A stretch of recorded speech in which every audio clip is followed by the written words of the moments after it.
Just ahead, the way electricity is made involves dynamics of physics and electrochemistry.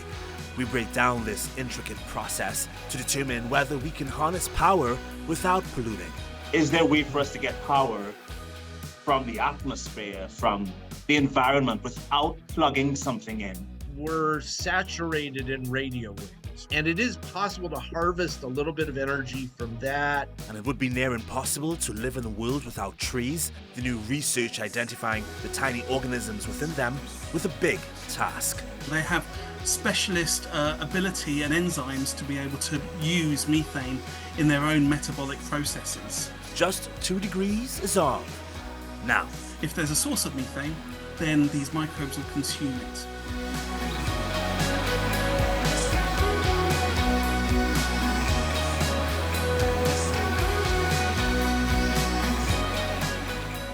how we power our homes is something many people take for granted.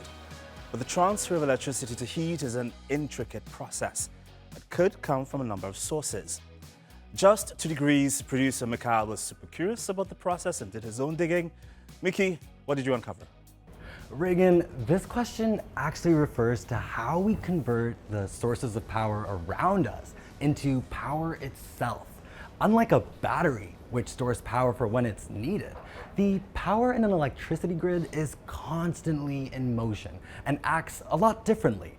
But what is the source, and how do we process it for us to use? When fossil fuels like coal, oil, and natural gas are burned, they produce heat. It's a delicate process of physics and chemistry. But to simplify, the heat converts water into steam in a boiler, and the steam moves a turbine that's connected to a generator, inside which a system of magnets and fancy wiring produces electricity. I'll be honest, it's tough explaining something that I don't fully understand the mechanics of. But Reagan, I know you'll be getting into the details later. So for now, I'm just gonna stick to the basics. Energy is also produced using renewables like wind turbines or solar panels. Wind turns the blades and the rotor, which is connected to a generator to produce electrical energy. When sunlight hits solar panels which contain photovoltaic cells, it generates an electrical current through what's described as the photovoltaic effect. Solar panels can indeed be installed on the roof of homes or businesses and generate electricity directly at the point of use. Still, they are usually part of a larger grid system that may still rely on central power stations for consistency and reliability. And power stations generate high voltage electricity to be transmitted over long distances. The electrical energy is passed through transmission lines, supported by tall wooden or metal pylons in rural areas or buried underground in urban settings. Once the currents reach a substation, its voltage is lowered to a safer level for local distribution. It is then distributed through lower voltage power lines, which can either be underground or on poles to homes and businesses, where it is finally ready for use. There are still many unanswered questions about how electric lights work, so I rang up Marshall Brain, a leading expert in electrical engineering and the founder of HowStuffWorks. That's a platform that offers explanations of everyday technologies. Because of how electricity works and its potential for us to get it in different ways, do you think there's a way for us to get electricity without emitting greenhouse gases? Yes. And there are a couple of different paths toward that. So solar panels don't emit any greenhouse gases as the electricity is being produced. And wind turbines are like that, and nuclear power plants are like that. And so it is possible to imagine a future where there are no coal or oil or natural gas power plants anymore. We have a couple of problems to solve. The main one being the intermittency of the sun, where it's not around all night and during rain. And so the solution to that is going to be energy storage systems, either batteries or hydro storage, or there's a dozen technologies that are coming online right now. Let me zero in on that question I just asked you, because obviously solar panels are one of those ways where you can get it without emitting gases. But of course, there's another problem with solar panels in terms of the waste.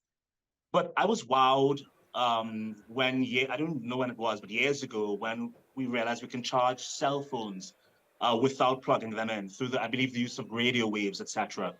Is there a way for us to get power from the atmosphere, from the environment, without plugging something in, and without creating waste as well? And for low power devices, like we're talking, small sensors and things like that, it is possible to harvest some energy from the environment. For example, we're saturated in radio waves. We don't see them or feel them, but they're all, there's like right now, there's probably 200 different kinds of radio waves around me right now. And it is possible to harvest a little bit of energy from that and from motion. You can imagine, for example, as you're walking, harvesting some energy from your steps. So it is possible to imagine it, but to power a whole house, for example, or an air conditioner for a room or a refrigerator, those, you really need solar panels or a nuclear power plant or something to produce enough energy to carry the load. Does the production of electricity always begin with some sort of movement or friction? And if so, why?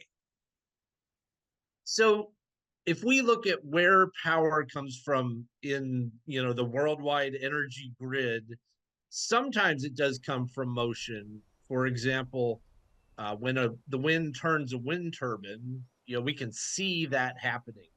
And so the blades are rotating and that turns a big generator and electricity comes out. But a solar panel, that's more of a, like an electronics process where the photons from the sun are releasing electrons in the solar cell, and there's no motion, there's no, friction or anything. It's just the photons making the electricity appear. How much energy do you think an average person could collect on an average day, and what could that energy be used for? I'm trying to understand the scale of what you're describing.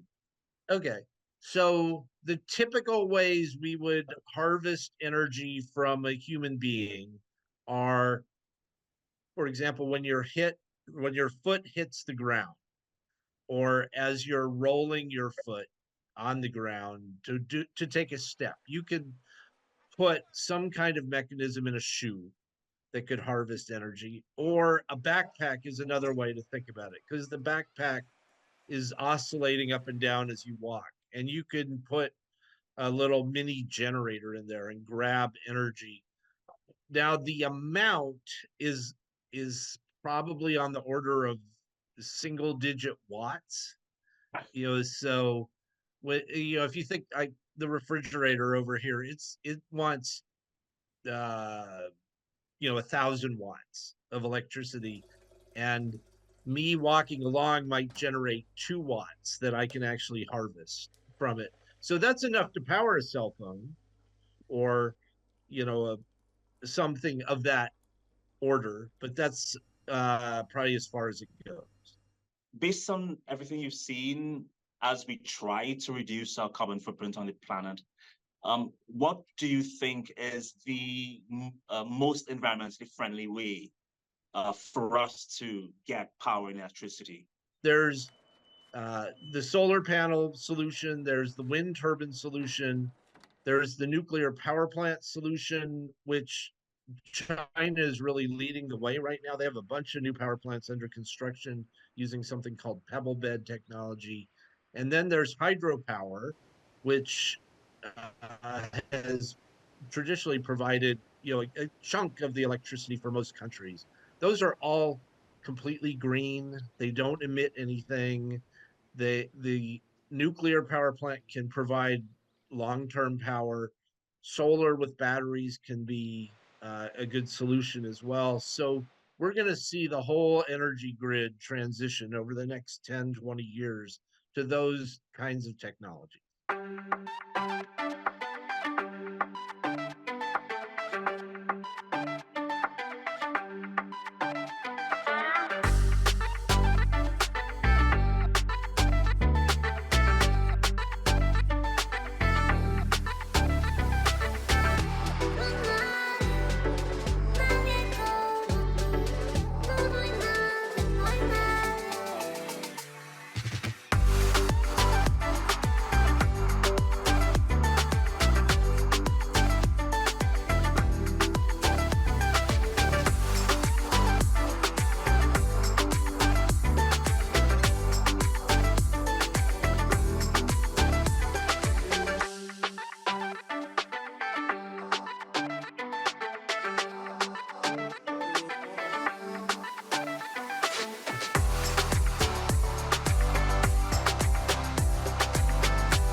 Tackling the climate crisis requires transforming every industry, energy, agriculture, transportation, and having a plan, of course, helps countries stay on track to reduce emissions, ideally.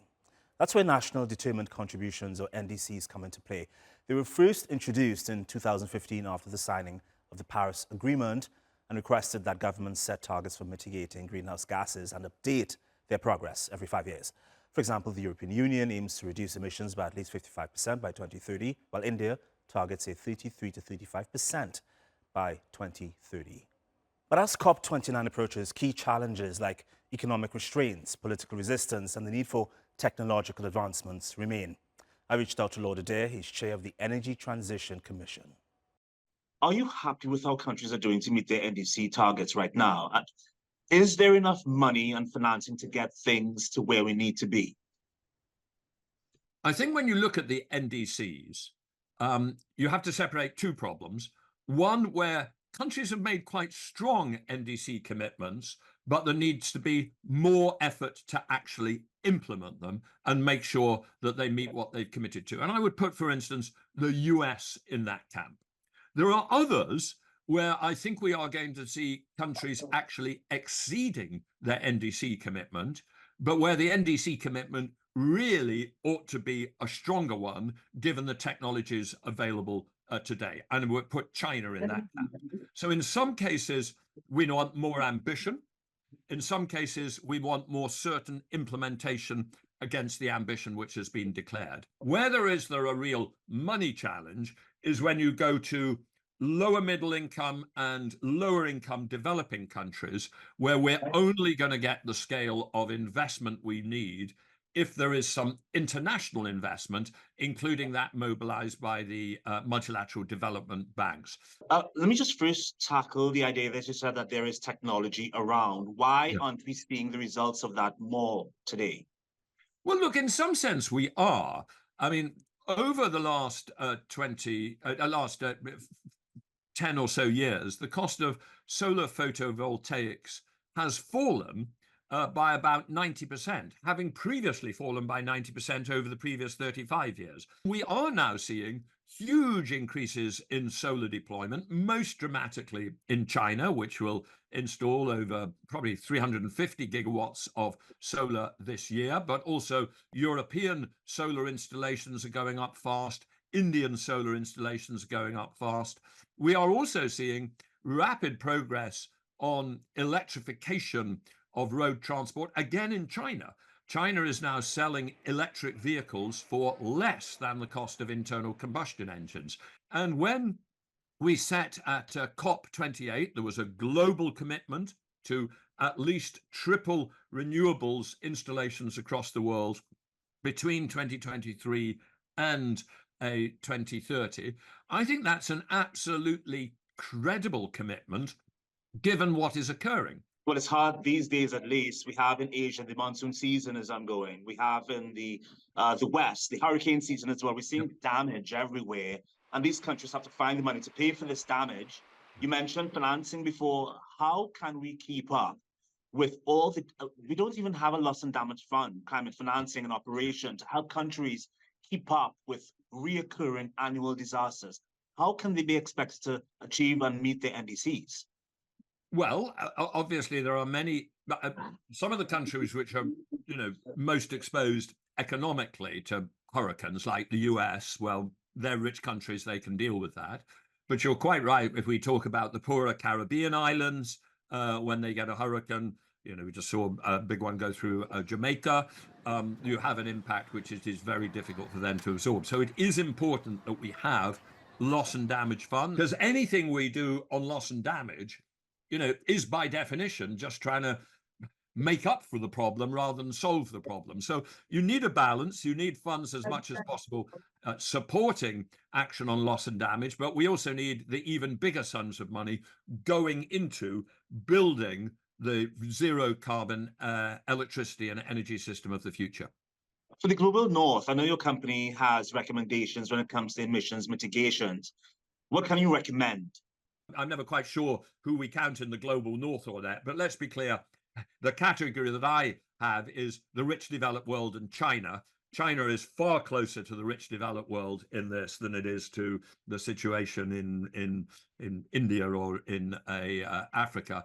It has huge investments. It simply has to accelerate. The good news is that China is leading a lot of the technological developments we need to get to net zero. On the other hand, it is by far the biggest emitter in the world and is now a bigger emitter than Europe per capita.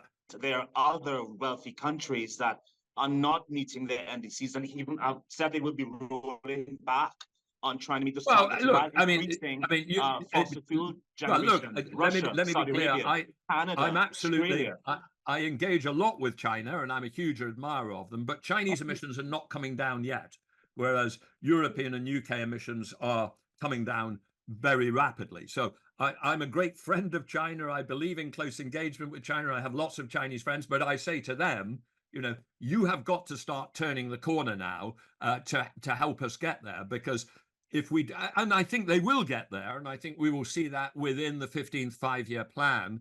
I think you will see coal peaking coming down. Australia, let's be blunt, until the election of the Labour government 2 years ago, Australia was a disgrace.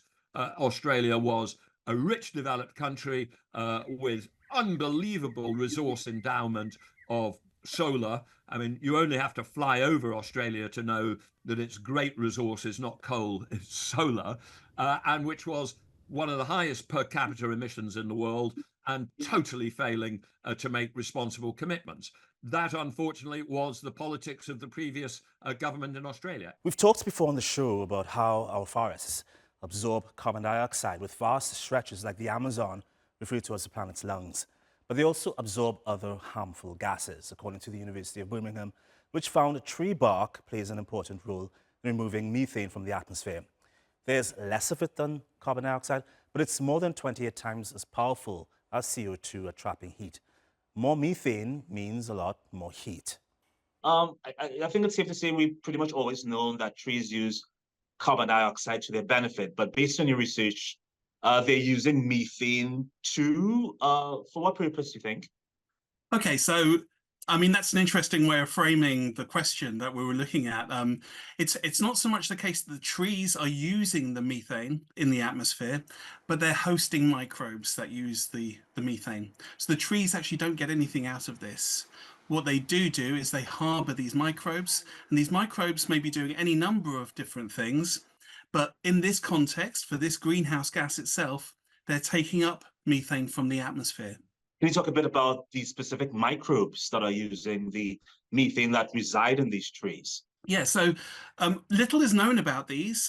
There's broad classes of microbes called methylotrophs, and more specifically, methanotrophs are the microbes that will be taking up methane. So they have specialist ability and enzymes to be able to use methane in their own metabolic processes. And that's essentially what they do. They take it up and then they convert it. So it becomes like a respiratory process whereby the outcome is CO2 goes out the other way. Now, it might seem like, well, you're just replacing one greenhouse gas with another, methane for CO2. But methane is about 30 times to, depending on how you calculate it, 30 times to up to 100 times more powerful as a greenhouse gas on a molecule for molecule basis. So that conversion to CO2 is actually a climate win. Either way, these microbes sound a bit dangerous. Are they found anywhere else in the natural world other than in trees? Yes. So actually, the microbes that are found on trees, there's only a recent study that has actually identified many of these or any of these. So we known about methanotrophs in soil and in aquatic environments as well. So they basically, you find these microbes wherever there's a source of methane. If there's a source of methane, then these microbes will consume it.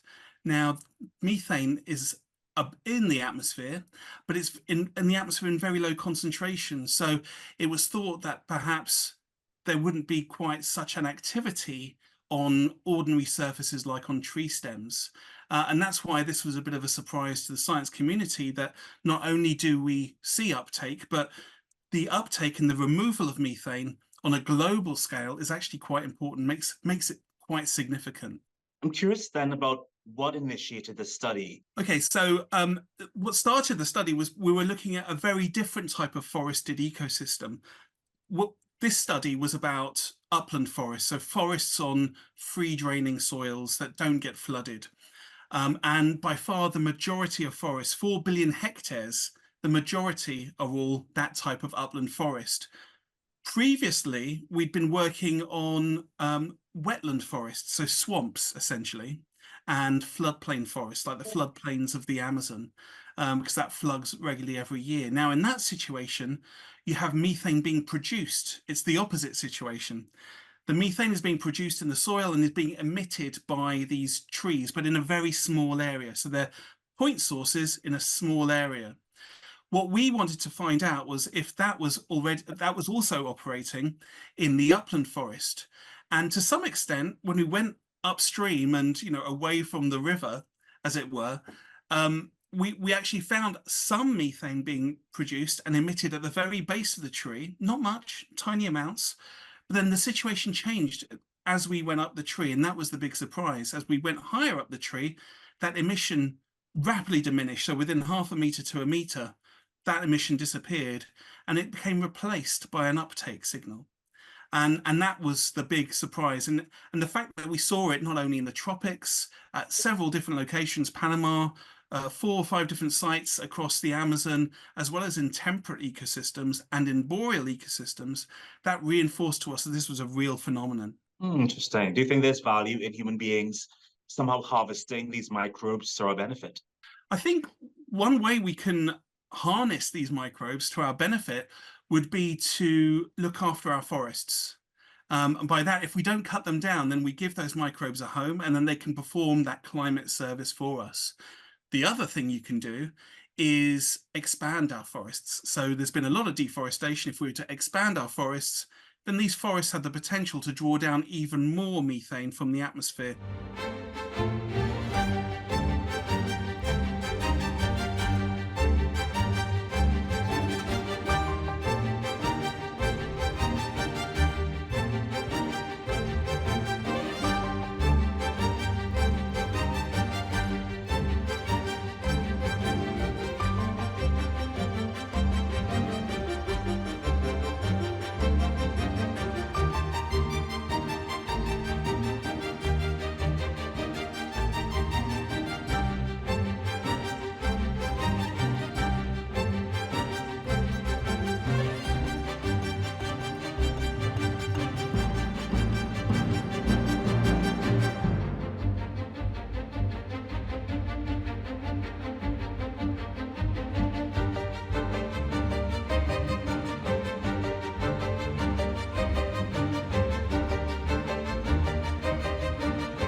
And that's our show. We'll leave you with images from Mexico City, where years of severe drought have forced many people to rely on collecting rain to get enough water. More than 100,000 rain catchment systems have been installed since 2019, but a lack of maintenance means some fall into disrepair. A cooperative of women called Pix Cattle works in lower income areas to repair them and teach residents to keep them in working order. Despite this, the systems hardly manage to keep up with the needs of all 9 million people living there.